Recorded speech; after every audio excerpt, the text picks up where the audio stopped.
అందరికీ నమస్కారం. మన భారతదేశంలో ప్రతి పండుగకు ఒక ప్రత్యేకత ఉంటుంది. అవి మనకు గొప్ప సందేశాన్ని ఇస్తాయి. మన పూర్వీకులు ఈ పండుగలను సాంప్రదాయాలుగా మాత్రమే కాదు, జీవన విధానంగా ఏర్పాటు చేశారు. ఈరోజు మనం హోలీ పండుగ గురించి తెలుసుకుందాం. హోలీ ఇది రంగుల పండుగ. కానీ అసలు మనం హోలీ ఎందుకు జరుపుకుంటాం? ఇది కేవలం సరదా కోసం మాత్రమేనా, లేదా దీని వెనుక గొప్ప కథ ఉందా? మనం హోలీ చరిత్ర, సాంప్రదాయాలు, హోలీ ద్వారా సమాజానికి కలిగే ప్రయోజనాల గురించి తెలుసుకుందాం. ఈ వీడియో చివరి వరకు చూడండి. పూర్వకాలంలో హిరణ్యకశిపుడు అనే రాజు ఉండేవాడు. ఆయన చాలా బలవంతుడు. విష్ణుమూర్తిని ద్వేషించేవాడు.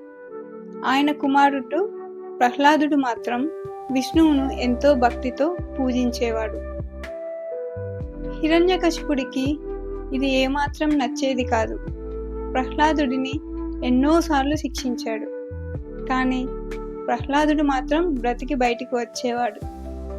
చివరికి హిరణ్యకశిపుడి సోదరి హోళిక వస్తుంది.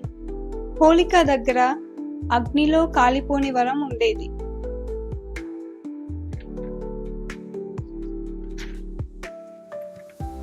హోళిక ప్రహ్లాదుని మోసపూరితంగా అగ్నిలోకి తీసుకువెళ్తుంది. విష్ణుమూర్తి మీద ఉండే భక్తి వల్ల ప్రహ్లాదుడు సురక్షితంగా బయటపడతాడు. హోళిక మాత్రం అగ్నిలో కాలిపోతుంది. అందుకే హోలీ ముందు రోజు హోళికా దహన్ చేస్తారు. కేవలం హోళికా కథ మాత్రమే కాదు, హోలీ రంగుల పండుగగా మారడానికి శ్రీకృష్ణుడే కారణం. ఇప్పుడు ఆ కథ ఏంటో తెలుసుకుందాం. చిన్నప్పుడు శ్రీకృష్ణుడు తన తల్లి యశోదను, "అమ్మా, నేను నీలం రంగులో ఉన్నాను, రాధ మాత్రం ఎందుకు తెల్లగా ఉంది?" అని అడిగాడు.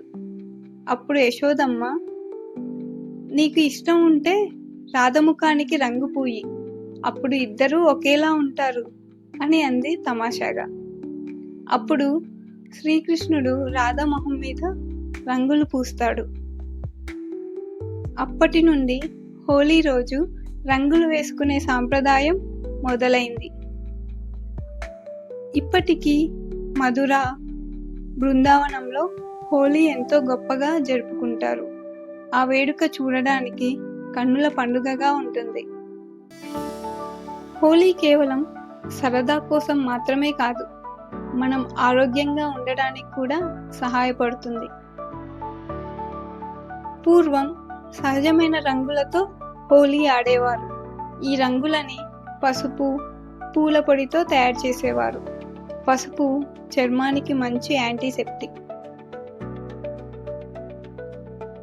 మన సమాజంలో చాలా భేదాభిప్రాయాలు, విభేదాలు ఉంటాయి.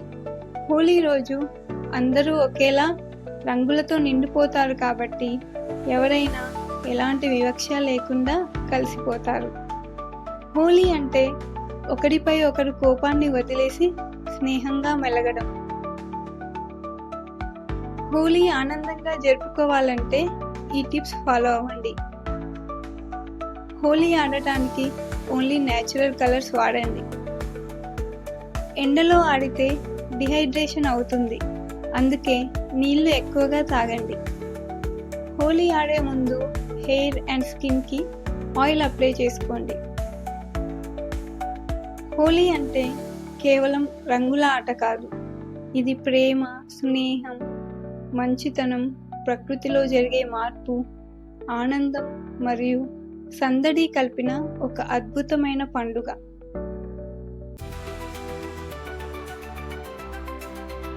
ఈ హోలీ ఆనందంగా, సురక్షితంగా జరుపుకోవాలని కోరుకుంటూ మీకు, మీ కుటుంబ సభ్యులకు హోలీ శుభాకాంక్షలు.